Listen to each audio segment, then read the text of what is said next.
If you want shine like a sun, first be burn like a sun. यदि आप सूरज की तरह चमकना चाहते हैं तो पहले सूरज की तरह जलना सीखें।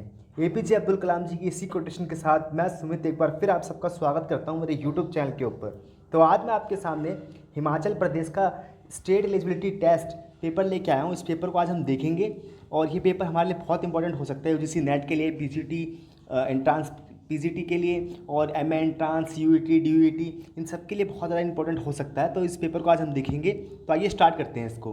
तो इसके अंदर पहला क्वेश्चन था, फ्रांस फैलन के कार्य को कालानुक्रमिक क्रम से व्यवस्थित करें। तो जो फ्रांस फैलन की पुस्तकें थी उसमें कौन सी पहले पुस्तकें आई थी, उसको कैसे क्रम से लगाना था। तो जो इसका सही आंसर जो हिमाचल प्रदेश सेट ने बताया है वो इसका फर्स्ट ऑप्शन से बताया है। सबसे पहले जो उन्होंने बताई है पुस्तक black skin and white mask, ये पुस्तक बहुत इंपॉर्टेंट है, कई एग्जामों में आई है ये पुस्तकें, काफ़ी रिपीटेड है और एग्जाम में मैचिंग के लिए आ जाती है कई बार, और कई बार कौन से लेखक हैं इससे रिलेटेड। तो आप ये याद रखें, फ्रांस फैलन से रिलेटेड है black skin and white mask. और फिर उसके बाद इन्होंने डाइंग कॉम्युनलिज्म लिखा है, और उसका लेक्चर ऑफ द अर्थ, और टूवर्ड द अफ्रीकन रेवोल्यूशन सबसे लास्ट में पुस्तक इन्होंने लिखी थी। तो इस प्रकार से इसका मैच था। ये सारी पुस्तकें बहुत इंपॉर्टेंट है एग्जाम में, इनसे रिलेटेड एग्जाम में एक एक आधा क्वेश्चन इनसे रिलेटेड आते ही रहता है। सेकंड क्वेश्चन था, नव लोकतांत्रिक क्रांति के सिद्धांत और मास लाइन की अवधारणा किससे जाना जाता है। तो नव लोकतांत्रिक जो बात कही थी वो माओ से तुंग कल्चरल रेवोल्यूशन का जो उन्होंने आइडिया दिया था इससे रिलेटेड था। तो माओ से तुंग ये जुड़े हुए थे नव लोकतांत्रिक क्रांति के साथ, और मास लाइन की अवधारणा भी इन्हीं के साथ जुड़ी है। तो ये क्वेश्चन आप देख लें। जॉन रॉल्स ने दिया है आइडिया ऑफ जस्टिस के ऊपर उन्होंने बहुत काम किया है, और कार्ल मार्क्स कम्युनलिज्म के साथ जुड़े हैं, फ्रांस की हमने ऊपर बात करी थी। और थर्ड क्वेश्चन जो कि इस प्रकार है, मनुष्य स्वभाव से राजनीतिक प्राणी है, निम्नलिखित में से किसने कहा है। तो ये कोटेशन तो बहुत इंपॉर्टेंट है, हमारी पॉलिटिकल साइंस के आधार ही इसके साथ जुड़ा हुआ है। ये कोटेशन जुड़ा हुआ है अरस्तु के साथ। अरस्तु ने कहा था कि जो मनुष्य स्वभाव है वो एक राजनीतिक प्राणी है, man is a social animal. तो इसी के साथ ये जुड़े हुए हैं अरस्तु। तो इसी से कहीं ना कहीं राजनीति की आधारशिला के प्रकार से ये स्तंभ वाक्य माना जाता है। तो ये जुड़ा हुआ है अरस्तु के साथ। निम्नलिखित में से किस ग्रंथ में हन्ना आरेंट द्वारा कार्य का सिद्धांत दिया गया है। तो ये किस पुस्तक में इन्होंने कार्य का सिद्धांत दिया है, ये पूछा गया था। तो ये दिया था human condition. The human condition की बहुत इंपॉर्टेंट पुस्तक है, और ये भी इनकी पुस्तक बहुत ज़्यादा एग्जाम में आती है। तो ह्यूमन कंडीशन के अंदर जो इन्होंने कार्य का सिद्धांत दिया है आप याद रखें। और ये जो इनकी पुस्तक है द ओरिजिन ऑफ टोटलिटेरिज्म, ये भी एग्जाम में कई बार आया है मैचिंग के लिए। तो इनकी पुस्तक आप देख के जाएँ एग्जाम के अंदर, ये काफ़ी इंपॉर्टेंट थिंकर है। फ्रांस फैलन हो गया, हन्ना आरेंट हो गया, फ्रांसिस फुकुयामा हो गए, तो ये इनसे रिलेटेड बहुत ज़्यादा एग्जाम के अंदर क्वेश्चन आते हैं। फिफ्थ क्वेश्चन था, किस राजनीतिक दार्शनिक ने सीमित प्रभुसत्ता का विचार दिया है। तो किस राजनीतिक दार्शनिक ने सीमित प्रभुसत्ता का विचार दिया है। तो ये दिया है जॉन लॉक ने। जॉन लॉक जुड़े हुए हैं लिमिटेड सॉवरेनिटी के आइडिया के साथ, लिमिटेड सॉवरेनिटी का आइडिया जिन्होंने था, और रूसो जुड़े थे पॉपुलर सॉवरेनिटी के साथ, और जो थॉमस हॉब्स थे वो जुड़े हुए थे एब्सोल्यूट सॉवरेनिटी के साथ। तो इस प्रकार से इसको भी आप याद रखें, जो ये जुड़े हुए थे जुड़े हुए थे लिमिटेड सॉवरेनिटी के साथ, और रूसो जुड़े हुए थे पॉपुलर सॉवरेनिटी के साथ। तो ये बहुत इंपॉर्टेंट थिंकर है, इन सबको आप याद रखें। निम्नलिखित में से कौन सा सही सुमेलित नहीं है। तो इसमें से हम जानते हैं कौन सा सही सुमेलित नहीं है। तो आइए देखते हैं इसको। तो राज्य सार्वभौमिक परोपकारिता, तो ये बात तो जुड़ा हुआ है राजनीतिक सार्वजनिक परोपकारिता के साथ जुड़ा हुआ है। परिवार सार्वजनिक परोपकारिता, तो ये नहीं जुड़ा हुआ है, परिवार सार्वजनिक परोपकारिता के साथ नहीं जुड़ा हुआ है। व्यक्तिगत विशेष अहंकार से जुड़ा हुआ है। राजनीतिक समाज सार्वभौमिक अहमवाद, तो ये भी जुड़ा हुआ है, लेकिन जो सेकंड ऑप्शन है ये नहीं जुड़ा हुआ है। तो इसका सेकंड ऑप्शन ही सही था। प्रक्रियात्मक न्याय का विचार किसके द्वारा दिया गया है। तो ये आप जानते हैं, मैंने आपको ऊपर बताया था, जो जॉन रॉल्स हैं उन्होंने प्रक्रियात्मक न्याय की बहुत उन्होंने कार्य किया इसके ऊपर, न्याय के ऊपर, और यही जुड़े हुए हैं प्रकृत्यात्मक न्याय के साथ। और डिस्ट्रीब्यूटिव जस्टिस भी पूछा था, डिस्ट्रीब्यूटिव जस्टिस किसका जुड़ा हुआ है, अरस्तु जुड़े हुए हैं उसके साथ। तो अरस्तु जुड़े हुए डिस्ट्रीब्यूटिव जस्टिस के साथ, प्रक्रियात्मक न्याय के साथ जुड़े हुए हैं जॉन रॉल्स। तो इस प्रकार से इसका फर्स्ट ऑप्शन सही था। हेगल का मुख्य उद्देश्य खुले समाज के खिलाफ लड़ना और अपने नियोक्ताओं की सेवा करना था, यह किसने कहा। ये क्वेश्चन बहुत इंपॉर्टेंट होते हैं, कई एग्जाम में रिपीट पूछ लेते हैं ऐसे ही कि ये किसने कहा है, किसने ऐसा जुड़ा हुआ है। तो जो ये बात कही थी कि हेगल का मुख्य उद्देश्य खुले समाज के खिलाफ लड़ना और अपने नियोक्ता की सेवा करना है। तो कॉल पॉपर ने open society and it's enemy उनकी पुस्तक थी, उसके उन्होंने हेगल की बहुत आलोचना करी थी। तो इन्होंने यही बात करी थी हेगल के संदर्भ में। तो इसका सी ऑप्शन सही था। नॉजिक के अनुसार निम्नलिखित में से किस सिद्धांत को व्यक्तियों के बीच संपत्ति के हस्तांतरण का मार्गदर्शन करना चाहिए। तो ये किसके संदर्भ में उन्होंने बात कही थी, तो सी इसका सही था, स्वैच्छिक सहमति और समझौता। और नॉजिक की आप पुस्तक याद रखें, anarchy state and utopia, zigzag of politics, ये इनके साथ नॉजिक के साथ जुड़ी हुई है, तो इसका सी ऑप्शन सही था।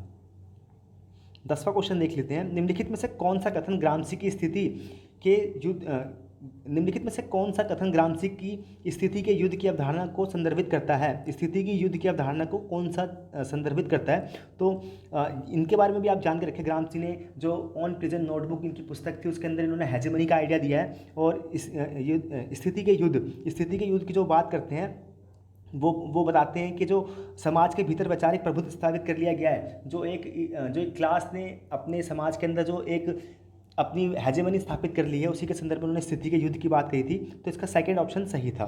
समाज के भीतर कुछ वैचारिक प्रभुत्व स्थापित करने का संघर्ष है, तो यही इनके संदर्भ में सही था। विल किमलिका, इन्होंने सिटीजनशिप के ऊपर बहुत काम किया है।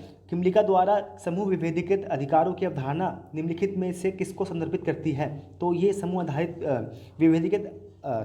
विभेदीकृत अधिकार की अवधारणा किससे संदर्भित करती है? तो जो ये करती है अधिकारी को, जो ये इसका बी ऑप्शन सही था, अधिकार जो अल्पसंख्यक समूह की विशिष्ट आवश्यकताओं को पहचानते हैं और समायोजित करते हैं। जो माइनॉरिटी क्लास की जो होते हैं, उनकी क्लास के जो अधिकारों की राइट की जो बात करते हैं, उनके विशिष्ट अधिकार, स्पेशलाइज उनकी राइट की जो बात करते हैं और उसको समायोजित करता है, उसी को उन्होंने समूह विभेदीकृत अधिकारों को कहा था। ये भी बहुत रिपीटेड क्वेश्चन है, कई एग्जाम में ये पूछा गया, यूजीसी नेट हो गया, पीजीटी हो गया, अभी सीयूईटी का एग्जाम हुआ था, उसके अंदर भी ये क्वेश्चन आया ही था। तो ये बहुत रिपीटेड क्वेश्चन है। निम्नलिखित में से कौन सा फुकोल्ट द्वारा बायोपोलर, ये भी बायोपोलर का बहुत ज़्यादा पूछा जाता है, तो अवधारणा से संबंधित है। तो जो ये संबंधित है देख लेते हैं इसको।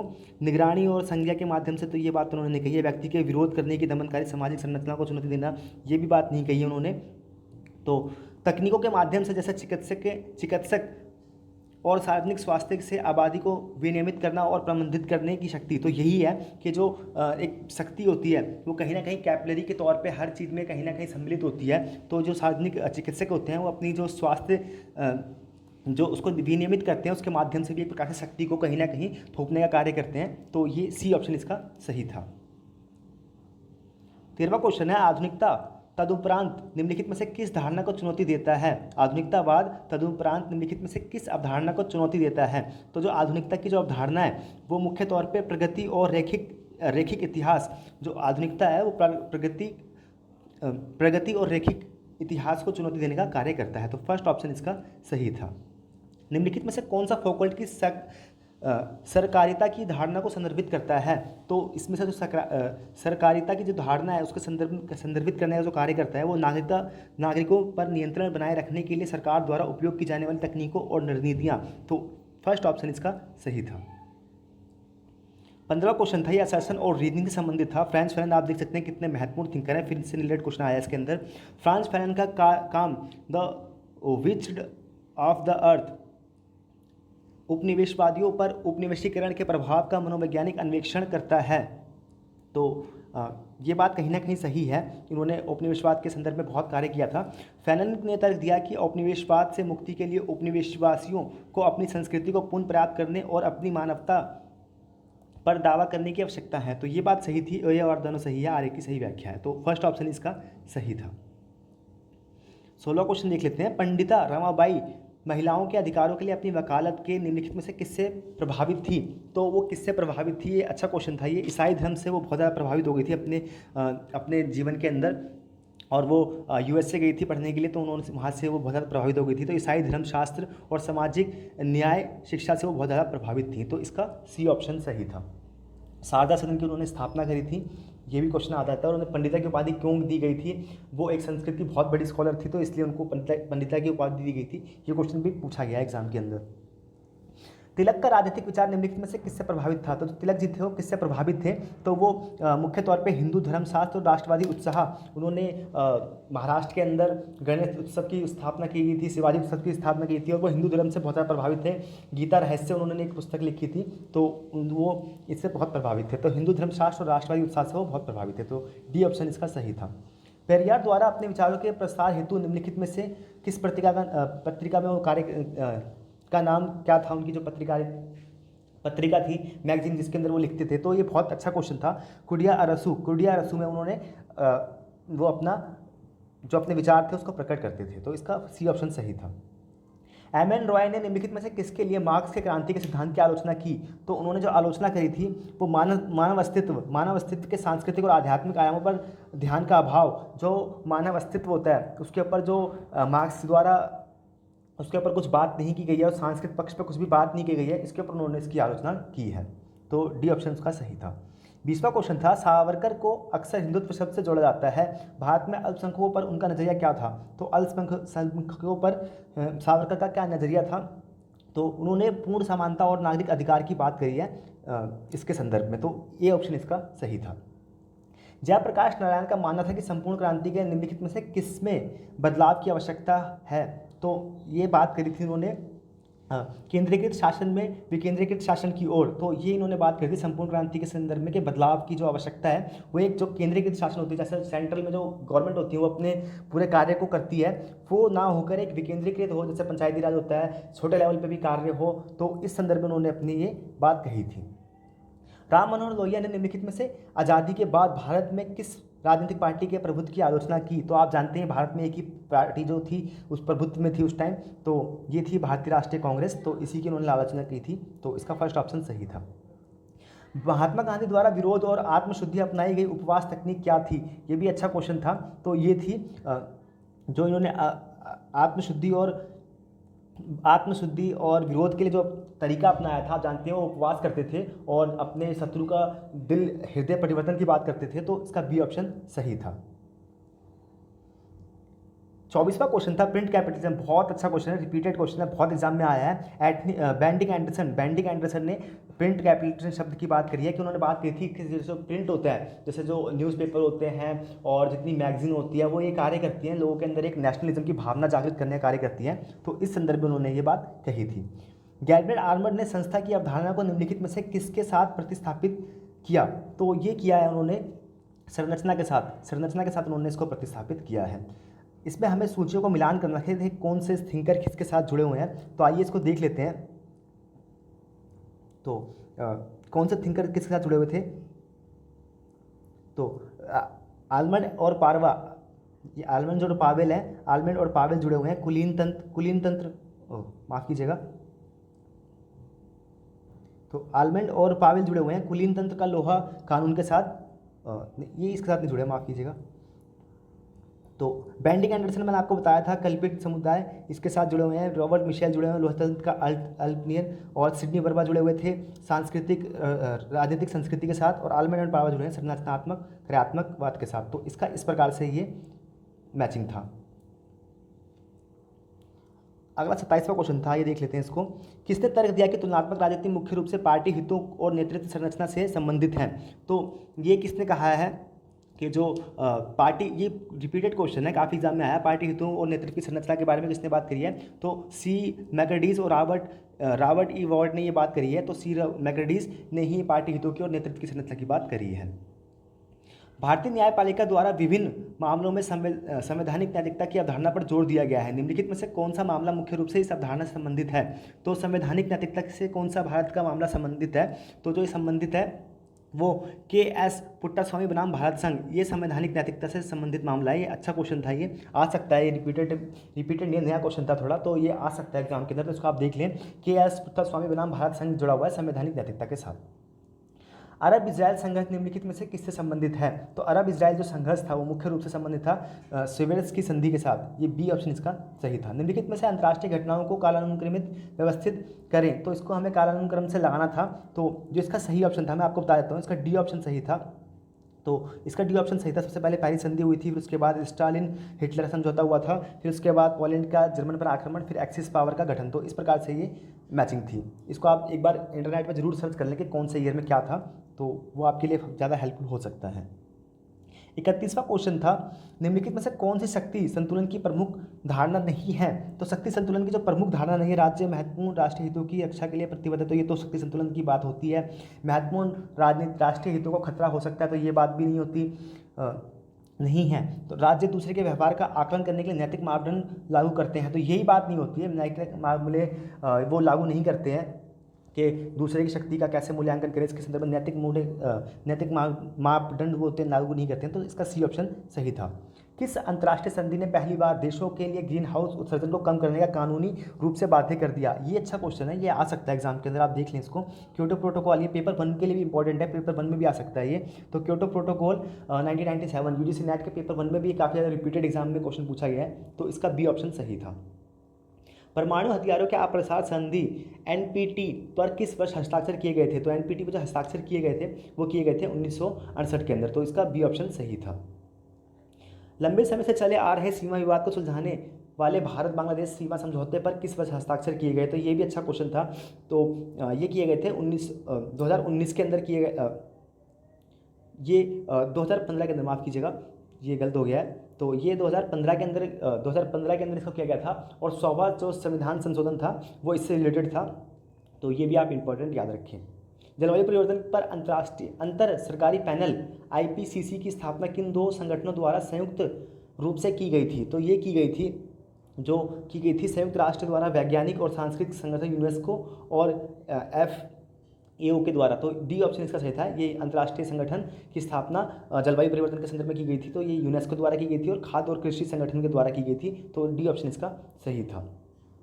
36वां क्वेश्चन था, वह कौन सा सिद्धांत था जिस पर गुजराल सिद्धांत ने अपने पड़ोसियों के साथ भारत के संबंधों के विषय पर जोर दिया? तो ये भी अच्छा क्वेश्चन था। ये जो सिद्धांत था वो जुड़ा था द्विपक्षीयता का हस्तक्षेप। जो गुजराल सिद्धांत जुड़ा हुआ था कि जो हमारे पड़ोसी देश है गैर पारस्परिकता के साथ करें, हम उनको एक तरफा छूट दें और उनसे हम कोई उम्मीद ना करें कि बदले में हमें वो कुछ दें, उनको थोड़ी रियायत दें हम हर चीज़ के अंदर, पाकिस्तान को छोड़कर जितने भी पड़ोसी देश हैं। तो इस संदर्भ में गुजराल डॉक्ट्रिन थी।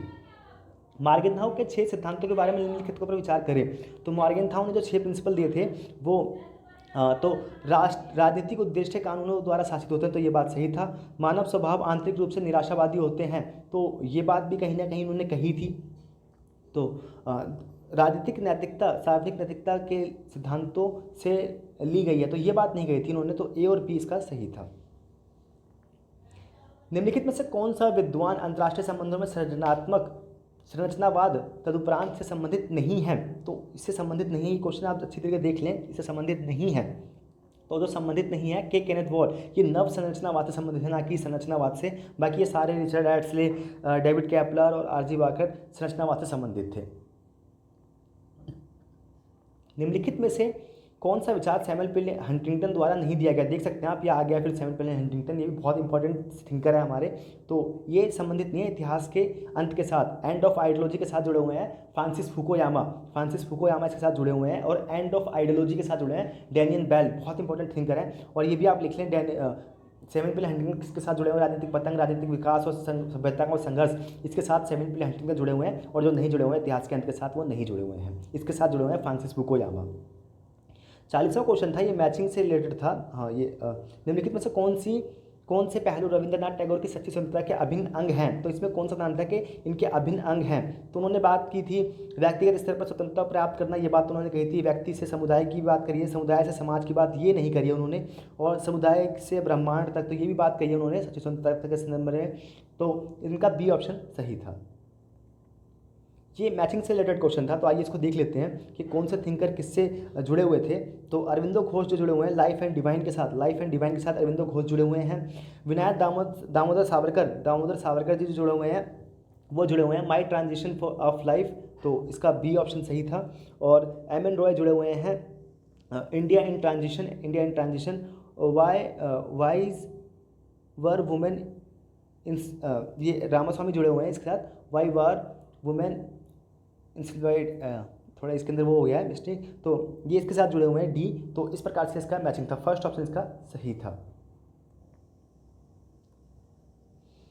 42वां क्वेश्चन था, लोकतांत्रिक परिवर्तन की अवधारणा किसने दी? लोकतांत्रिक परिवर्तन की जो अवधारणा दी है वो सैमुअल पी हंटिंगटन, देख सकते हैं आप। दूसरा क्वेश्चन के संदर्भ में आ गया, तो ये कितने इंपॉर्टेंट थिंकर है। नवनिर्भरता के सिद्धांत, नवनिर्भरता के विचार से कौन सा विद्वान संबंधित है? नवनिर्भरता, ये भी अच्छा क्वेश्चन है। तो ये जुड़े हुए हैं थियोडास सेंटोस जुड़े हुए हैं नवनिर्भरता के साथ। समीर अमीन जुड़े हुए हैं अनइक्वल एक्सचेंज के साथ, ये भी इंपॉर्टेंट थिंकर हैं। ये नवनिर्भरता के साथ जुड़े हुए हैं थियोडास सेंटोस, तो सी ऑप्शन इसका सही था। 44वां क्वेश्चन देख लेते हैं, निम्नलिखित में से किसकी चर्चा पॉल आर ब्रॉस ने अपनी पुस्तक the politics of India since independence में भारत की राष्ट्रीय एकता के संकट के रूप में की है? तो उन्होंने जो करी थी भारत की एकता के रूप में संकट के तौर पे करी थी। पंजाब को उन्होंने बात करी है, उत्तर पूर्व के राज्य की बात करी है, और कश्मीर के, ये एकता के लिए, भारत की एकता के लिए संदर्भ में चुनौती है, इन्होंने बात करी थी पॉल एस ब्रास ने। उनकी पुस्तक देख लें, एग्जाम में आती है, politics of India since independence. ये पुस्तक भी कई बार मैचिंग के लिए आ जाती है, तो इसको देख के जाएं आप। तो जो इसका सही ऑप्शन था, डी ऑप्शन इसका सही था। यह शासन और रीजनिंग से संबंधित था। भारत का संविधान अपनी बुनियादी संरचना को संघवाद, धर्मनिरपेक्षता, मौलिक अधिकारों और लोकतंत्र के संदर्भ में परिभाषित करता है। तो ये बात तो सही है। भारत ये कहता है, भारत का संविधान नागरिकों की स्वतंत्रता की रक्षा करने और उन आदर्शों को संरक्षित करने के लिए न्यायिक समीक्षा प्रदान करता है जिन पर संविधान आधारित हो। तो ये बात भी उन्होंने ये कहीं ना कहीं जो नागरिकता, भारत का संविधान अपनी बुनियादी संरचना को संघवाद, धर्मनिरपेक्षता, मौलिक अधिकारों और लोकतंत्र के संदर्भ में परिभाषित करता है। तो ये बात तो सही है, वो करता है भारत। तो मौलिक संरचना के रूप में संघवाद को, धर्मनिरपेक्षता को, तो थोड़ा कन्फ्यूजन है इसके अंदर। संघवाद तो आता है, धर्मनिरपेक्षता भी आती है, लोकतांत्रिक, मौलिक अधिकार तो एक अलग चीज़ हो गई, और लोकतंत्र तो होगा ही कहीं ना कहीं। तो जो इन्होंने ऑफिशियल आंसर की में आंसर दिया है, इसका बी ऑप्शन सही माना है। तो इसको आप देख सकते हैं। अगर आपको कुछ इसके अंदर कुछ लग रहा है तो मुझे कमेंट के अंदर जरूर बताएं। तो इसका बी ऑप्शन HPSSC वालों ने सही दिया है, तो इसका बी ऑप्शन ही आप सही माने।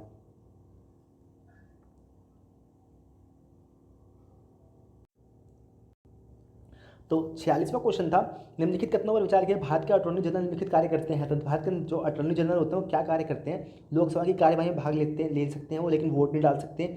लोकसभा की एक समिति का सदस्य बनना, ये भी हो सकता है। लोकसभा में बोलना, ये भी बोल सकते हैं। लोकसभा में वोट डालना, तो वोट नहीं डाल सकते हैं वो, बाकी ये सारे कार्य कर सकते हैं वो। तो इसका फर्स्ट, सेकंड, थर्ड, ये ऑप्शन सही था। ये थोड़ा पेपर थोड़ा धुंधला हो गया, तो इसके लिए मैं आपसे समझ आता हूँ। तो मैं इससे बोल रहा हूँ, आप उसको समझ सकते हैं। ये पैसा एक्ट से संबंधित था क्वेश्चन 47वां। तो ये पैसा एक्ट, तो ये जुड़ा हुआ था आदिवासी क्षेत्रों में स्वायत्तता से संबंध में। 1996 में पैसा एक्ट आया था। तो ये सी ऑप्शन इसका सही था। जब भारत का राष्ट्रपति किसी विशेष राज्य के संबंध में संविधान के अनुच्छेद 356 के तहत अपनी शक्ति का प्रयोग करता है, तो निम्नलिखित में से क्या करता है? तो आप जानते हैं 356 जो होता है वो राज्य के अंदर आपातकाल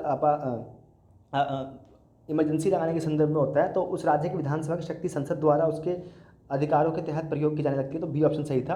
और 352 जो अनुच्छेद है, इसके तहत राष्ट्र के अंदर आपातकाल लगता है, 356 के अंदर राज्य के अंदर, और 360 के अंदर वित्तीय आपातकाल। तो ये भी आप याद रखें। 49 क्वेश्चन था, ये असेसन और रीजनिंग से संबंधित था। तो आइए इसको देख लेते हैं।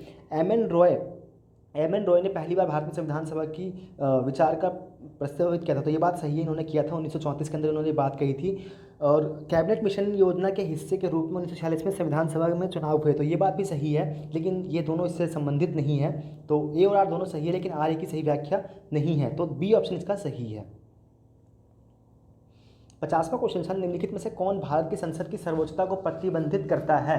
तो भारत की जो संसद की सर्वोच्चता को प्रतिबंधित करता है, भारत की संघीय व्यवस्था और न्यायिक समीक्षा, ये भारत के अंदर जो संसद की सर्वोच्चता है इसको प्रतिबंधित करता है। तो इसका बी ऑप्शन सही था। यह शासन और रीजनिंग से संबंधित था। भारत में दबाव समूह को राजनीतिक दलों के साथ उनके करीबी संबंधों से परिभाषित किया जाता है। तो ये बात कहीं ना कहीं सही है। जो भारत के अंदर जो राजनीतिक दल होते हैं उनके साथ जो करीबी संबंध होते हैं उसके संदर्भ में दबाव समूह को कहीं ना कहीं परिभाषित किया जाता है। दबाव समूह में सहभागी लोकतंत्र को मजबूत बनाया है। तो ये बात भी सही है। तो ए और आर दोनों सही है, इसकी व्याख्या बी ऑप्शन इसका सही है। 52वां क्वेश्चन है, भारत में चुनावी प्रणाली के बारे में निम्नलिखित में से कौन सा दो कथन सही है? तो जो इसके संदर्भ में सही है मैं बताना था, फर्स्ट पास्ट द पोस्ट प्रणाली भारत के तहत विजेता, हाँ तो ये बात तो सही है। जो first past the post system होता है वो जो प्रथम विजेता होता है उसी को सबसे ज़्यादा जिसको वोट मिलते हैं उसको ही घोषित कराया जाता है। और सूची प्रणाली का उपयोग बहुसदस्यीय निर्वाचन क्षेत्र में किया जाता है। तो ये बात भी सही है, सूची प्रणाली बहुसदस्यीय क्षेत्र में किया जाता है। राज्यसभा का चुनाव आयोग राज्य विधानसभा के चुनाव के लिए जिम्मेदार है। तो ये बात नहीं है। ये जो चुनाव आयोग होता है, जो राज्य का चुनाव आयोग होता है वो पंचायती राज व्यवस्था का चुनाव करवाता है, ना कि राज्य का। तो ये बात तो गलत थी। नोटा 2014 में लागू हुआ, तो ये बात भी नहीं है। तो इसका फर्स्ट और सेकेंड ही सही था। निम्नलिखित में से किसने मांग राज व्यवस्था और आदेश राज, ये भी बहुत रिपीटेड क्वेश्चन है, आप जानती हैं इसको। ये रूडोल्फ ने बात करी है। डिमांड डिमांड कम्युनिटी और कमांड कम्युनिटी, तो ये जुड़ा हुआ था रुडोल्फ एंड रुडोल्फ के साथ। बहुत रिपीटेड क्वेश्चन है ये। सर्वोच्च न्यायालय के नियम बनाने की शक्ति भारत की संसद द्वारा बनाए गए किसी भी कानून के अधीन नहीं है। तो ये बात तो गलत है यार। सर्वोच्च न्यायालय की नियम बनाने की शक्ति भारत की संसद द्वारा बनाए गए किसी भी कानून के अधीन नहीं है, तो ये ऐसा तो नहीं है, तो ये गलत है। भारत की भारत का जो सर्वोच्च न्यायालय होता है वो जो भी संसद जो कानून बनते हैं उसको उसकी जो प्रोसीजर स्टेब्लिश बाय लॉ उसके तहत जांच करता है, तो ये बात तो गलत है। केवल एक निष्पक्ष और स्वतंत्र न्यायपालिका ही बिना किसी डर या पक्षपात के व्यक्ति के अधिकार की रक्षा करते हैं, तो ये बात तो सही है बिल्कुल। तो इसका डी ऑप्शन सही है, ये गलत है और आर सही है। मौलिक अधिकार का प्रावधान करने वाले निम्नलिखित में से किस अनुच्छेद की आपातकाल की उद्घोषणा के दौरान निलंबित नहीं किया जा सकता, ये भी अच्छा क्वेश्चन है। तो जो आर्टिकल 20 और 21 को आपातकाल के दौरान इसको स्थगित नहीं किया जा सकता। 56वां क्वेश्चन था, मंत्रिपरिषद सरकार के संसदीय स्वरूप का मंत्रिमंडल सरकार के संसदीय स्वरूप का केंद्र है। तो जो हाँ ये बात तो सही है, जो मंत्रिमंडल होता है सरकार वो संसदीय स्वरूप का केंद्र होता है। सरकार बहुमत दल से बनती है, तो ये बात भी सही है, तो इसका ए ऑप्शन सही है। भारत में संसद में विशेषाधिकार प्रस्ताव लाने का प्राथमिक उद्देश्य निम्नलिखित में से कौन सा है? विशेषाधिकार प्रस्ताव लाने का प्राथमिक उद्देश्य क्या है बताना था हमें इसके अंदर। तो ये संसदीय विशेषाधिकारों के उल्लंघन से संबंधित मामला उठाना होता है इसके संदर्भ में, तो सी ऑप्शन इसका सही है। 58 क्वेश्चन देख लेते हैं। गांधी जी द्वारा किए गए आंदोलन को कानून में हमें व्यवस्थित करना था, तो गांधी जी ने कौन से आंदोलन कब करें इसको हमें व्यवस्थित करना था। तो आइए सबसे पहले देख लेते हैं। सबसे पहले उन्होंने चंपारण किया था जो कि 1917 के अंदर संबंधित था। फिर उसके बाद जो उन्होंने किया था वो खिलाफत था। खिलाफत जो 1920 के अंदर उन्होंने खिलाफत अली बंधुओं को समर्थन दिया था। फिर उसके बाद सबसे जो दांडी मार्च उन्होंने 1930 के अंदर किया था, और सबसे लास्ट में 1942 के अंदर उन्होंने भारत छोड़ो आंदोलन किया था। तो इस प्रकार से इसका बी ऑप्शन सही था। भारत के संविधान की निम्नलिखित प्रारूप समितियों का उनके संबंधित अध्यक्षों के साथ मिलान करें। ये अच्छा क्वेश्चन था कि कौन सा सदस्य किस समिति के साथ जुड़ा हुआ था, तो आइए इसको देख लेते हैं।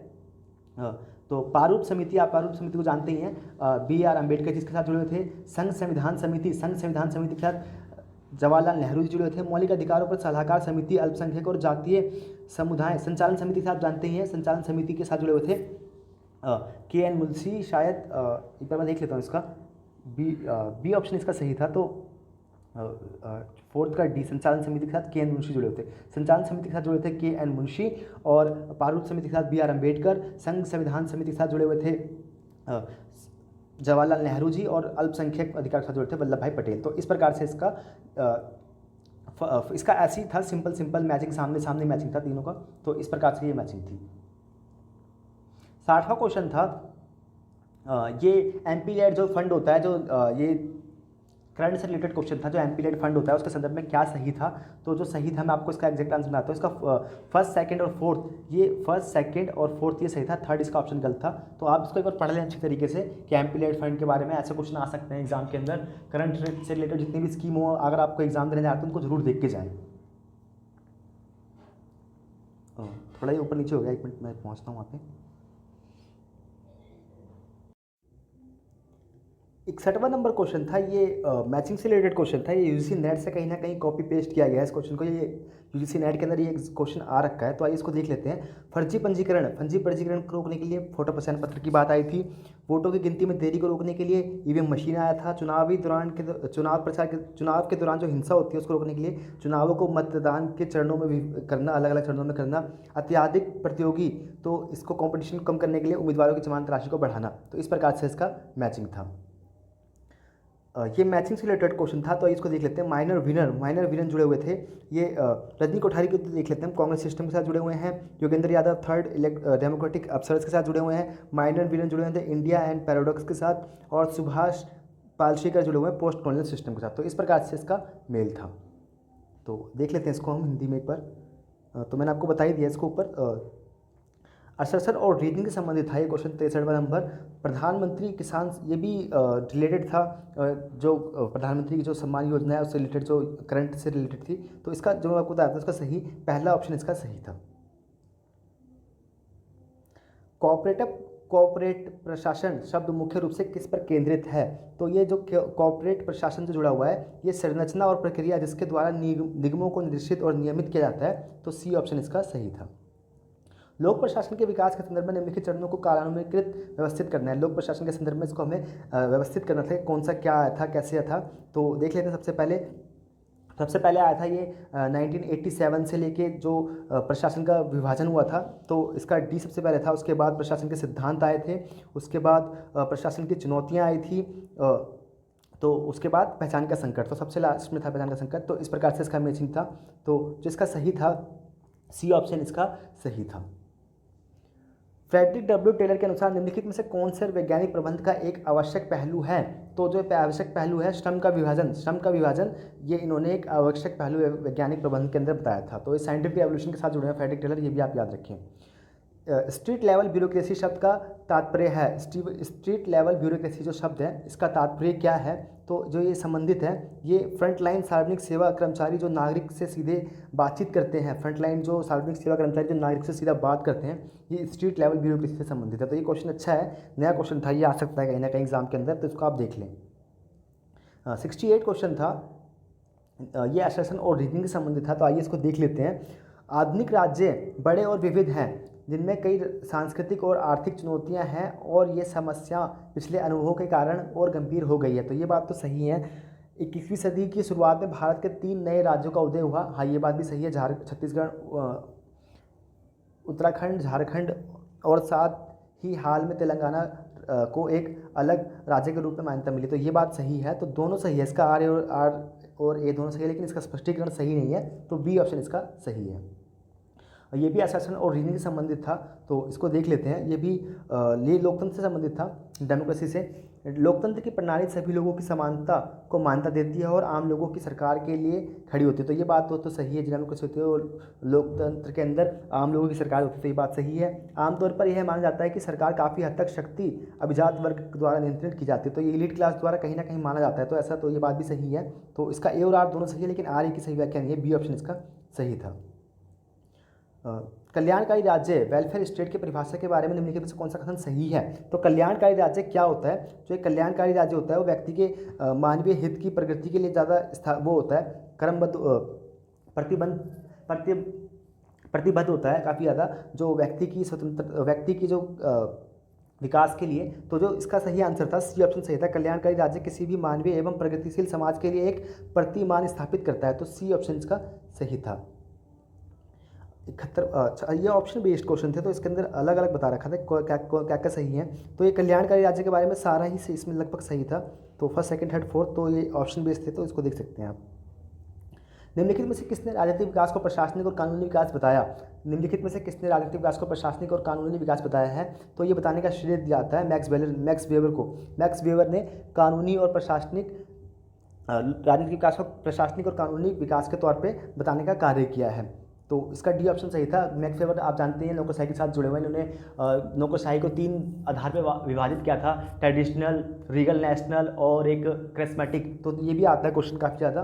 तो ये भी सही, जो इसका सही था, डी ऑप्शन सही था। 72वां, निम्नलिखित में से कौन एक अर्ध सरकारी संगठन का उदाहरण है। तो जो अर्ध सरकारी संगठन का उदाहरण है वो पर्यावरण संरक्षण एजेंसी, सी ऑप्शन इसका सही था। तो ये जुड़ा हुआ है अर्ध सरकारी संगठन के साथ, तो सी ऑप्शन इसका सही था। 73वां, कोऑपरेशन अमोंग नेशन, ये तो बहुत इंपॉर्टेंट पुस्तक है और कई एग्जाम में पूछी गई है। तो कोऑपरेशन अमोंग नेशन, तो जोसेफ ग्रिफो इसके पुस्तक के लेखक हैं। तो बी ऑप्शन इसका सही था। ऑरविलो के लिए श्री अरविंद का दृष्टिकोण किस पर जोर देता है। तो ऑरविलो आप जानते ही हैं, श्री अरविंद ने जो अपना आश्रम खोला था उसको ऑरविलो आश्रम कहा जाता है। तो इस पर किस पर जोर दिया था उन्होंने, सतत जीवन और पर्यावरण संरक्षण पर उन्होंने जोर दिया गया था। और ये भी बहुत इंपॉर्टेंट थिंकर है, इनसे रिलेटेड बहुत आजकल एग्जाम में पूछे जा रहे हैं। तो आप कोई सा भी एग्जाम देते हैं इनसे रिलेटेड देख के जाएँ एक बार। हीगल के उनके दर्शन में गीस्ट शब्द का क्या तात्पर्य है। तो गीस्ट शब्द का तात्पर्य है किसी समाज की सामूहिक भावना या चेतना। तो बी ऑप्शन इसका सही था कि गीस्ट शब्द जो है वो किसी समाज की सामूहिक भावना या चेतना के संदर्भ में उन्होंने बात कही थी। निम्नलिखित में से कौन सा सामाजिक संगठन आरटीआई आंदोलन से संबंधित रहा है।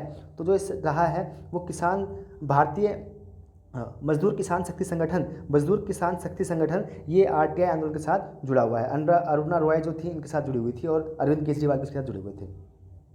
रूसो का सुझाव है कि स्वाभाविक स्थिति में व्यक्ति मुख्य रूप से निम्नलिखित किस घटक द्वारा प्रेरित होते हैं। तो अच्छा, इसके अंदर नीचे, अच्छा, ये किससे प्रेरित होते हैं स्वाभाविक स्थिति में व्यक्ति। तो जो इन्होंने बात कही थी, ये कही थी दूसरों के लिए परोपकारिता और करुणा, दूसरों के लिए परोपकारिता और करुणा जो होती है, इसके रूप में इन्होंने ये बात कही थी। ये असर्शन और कथन से रिलेटेड था, ये स्टेटमेंट से रिलेटेड। तो देख लेते हैं इसको।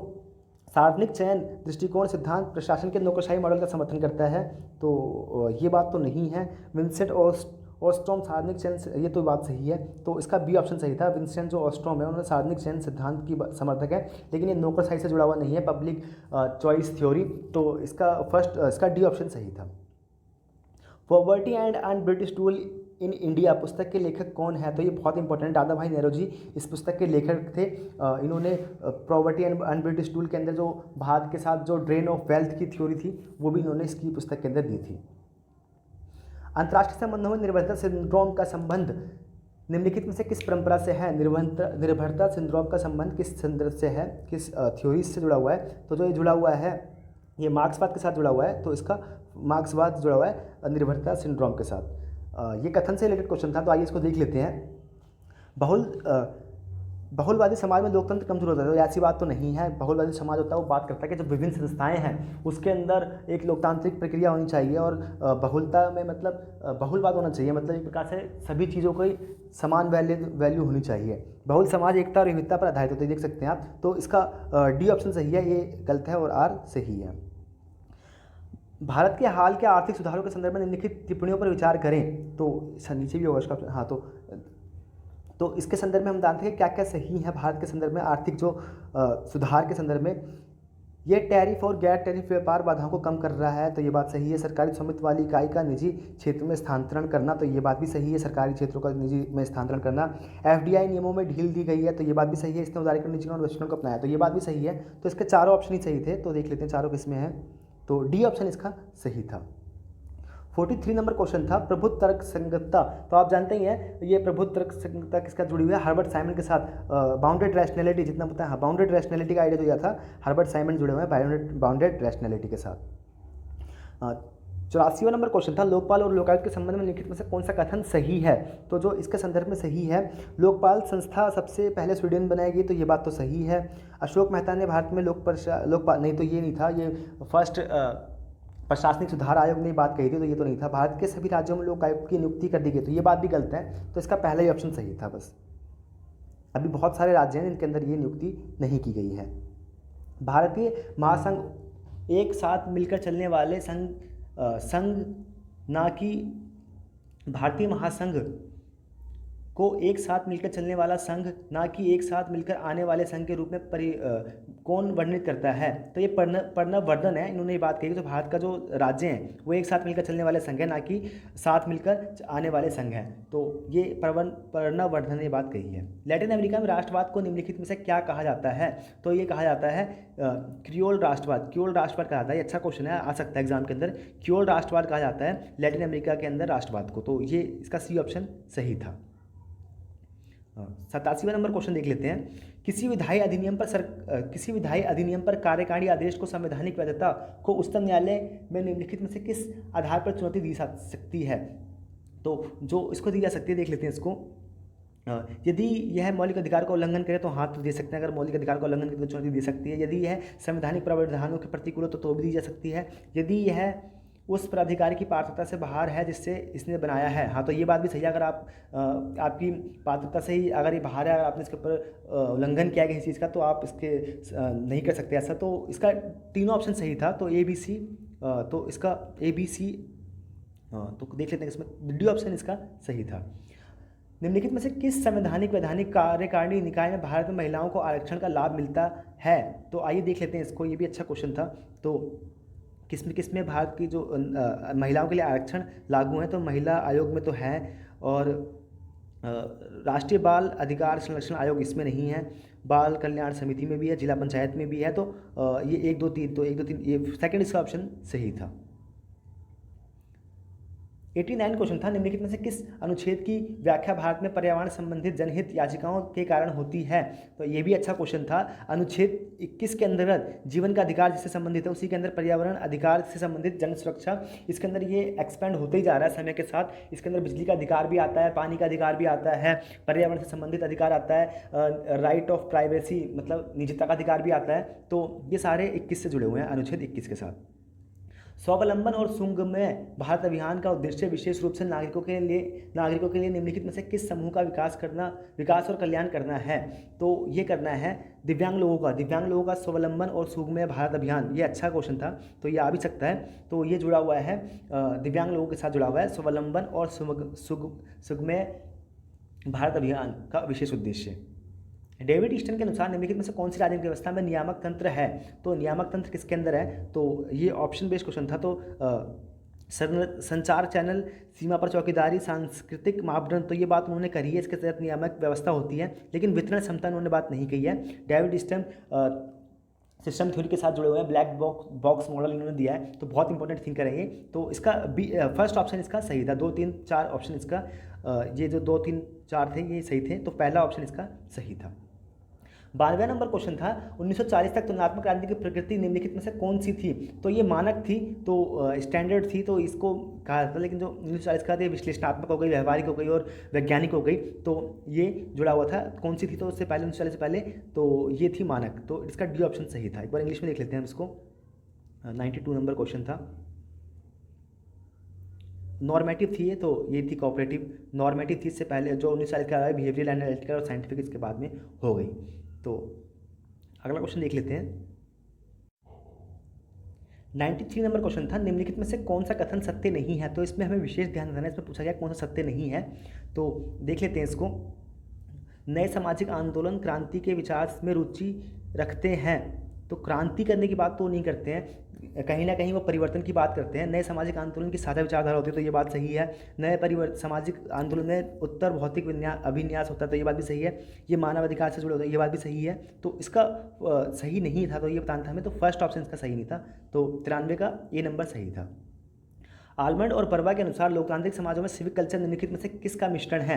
तो सिविक कल्चर की बात जो उन्होंने बात की, बहुत अच्छा क्वेश्चन है, आ रखा है, रिपीटेड एग्जाम के अंदर है। तो सिविक कल्चर की जो उन्होंने बात की थी, संकीर्ण विषय और सहभागी सांस्कृतिक राजनीतिक संस्कृति, ये मिश्रण है सिविक कल्चर का। ये एक अच्छा क्वेश्चन है, और ये थिंकर भी पूछ सकते हैं कौन जुड़ा हुआ है सिविक कल्चर, आलमंड और परवा जुड़े हुए हैं। तो इसका डी ऑप्शन सही था। 95 नंबर क्वेश्चन था, तो आइए इसको मैचिंग करना था कि कौन सा थिंकर किसके साथ जुड़ा हुआ है। तो इसको मैच कर लेते हैं। आइए, इंडिपेंडेंट लेबर पार्टी के साथ जुड़े हुए थे doctor Bhimrao Ambedkar ji. Justice party के साथ जुड़े थे पेरियार जी। प्रजा सोशलिस्ट पार्टी के साथ जुड़े हुए थे लोहिया जी। चाहे भारतीय जनता के साथ जुड़े थे दीनदयाल उपाध्याय जी। अच्छा क्वेश्चन था ये, आप इसको देख लें। 96 नंबर क्वेश्चन था न्यू पब्लिक प्रबंधन के संबंध में निम्नलिखित में से कौन सा कथन सही नहीं है। तो इसके संदर्भ में जो सही नहीं है, तो न्यू पब्लिक मैनेजमेंट जो है वो बाजार उन्मुखीकरण है। हाँ, तो ये होता ही है। यह सार्वजनिक हित को कायम रखता है, तो ये बात नहीं है। तो यह प्रबंधकीय स्वायत्तता की हिमायत करता है, तो ये बात सही है। यह प्रदर्शन मूल्यांकन पर केंद्रित होता है, तो ये भी सही है। लेकिन जो बी ऑप्शन था ये सही नहीं था, तो इसका बी ऑप्शन ही सही नहीं था। ये हमें मैचिंग से रिलेटेड क्वेश्चन था, तो आइए इसको देख लेते हैं।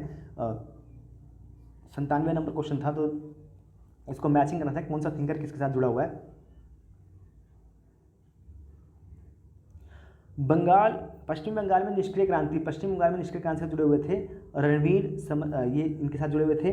और राष्ट्र को उसके टुकड़े नेशन एंड इट्स फ्रेग्रेंस के साथ जुड़े हुए थे पार्थर चटर्जी जुड़े हुए हैं इसके साथ।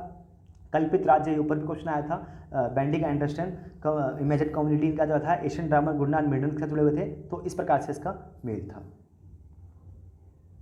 98 नंबर क्वेश्चन था निम्नलिखित में से कौन सा उच्च न्यायालय के अधिकार क्षेत्र में नहीं है। तो उच्च न्यायालय के अधिकार क्षेत्र में क्या नहीं बताना था हमें। तो यह निचली अदालतों से अपील सुन सकता है, तो ये बात तो सही है। यह मौलिक अधिकार को बहाल करने के लिए रिट जारी कर सकता है, तो ये बात भी सही है। और तो हमें इस बताना था क्या सही नहीं है। यह 2 राज्यों के बीच नदी, तो ये बात नहीं करता है, ये उच्च न्यायालय नहीं करता है, ये उच्चतम न्यायालय कर सकता है ऐसा अपीलीय क्षेत्राधिकार के तहत, परमभाविक क्षेत्राधिकार के तहत, माफ कीजिएगा, तो ओरिजिनल जिसे हम बोलते हैं, तो इसके तहत कर सकता है। यह अपने नीचे की अदालतों पर अधीक्षण का नियंत्रण करता है, तो ये बात तो सही है। लेकिन जो सी ऑप्शन था ये इससे संदर्भित नहीं था, तो क्या सही नहीं था हमें बताना था। तो सी ऑप्शन सही नहीं है इसका, तो सी ऑप्शन ही सही होगा इसका।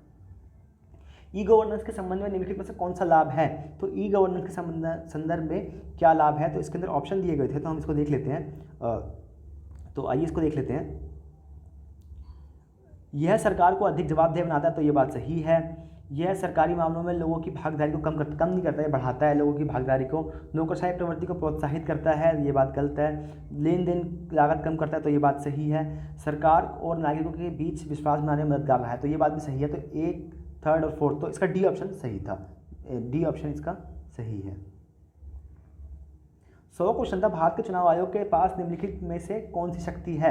तो भारत के चुनाव आयोग के पास ये अर्ध न्यायिक संस्था है, यानी अगर कहीं पे कुछ गलत हो रहा है तो ये एक प्रकार से न्यायिक, इसके पास शक्ति है बहुत ज़्यादा, तो ये उस पर हस्तक्षेप करके कार्य कर सकती है। तो इसका फर्स्ट ऑप्शन सही था।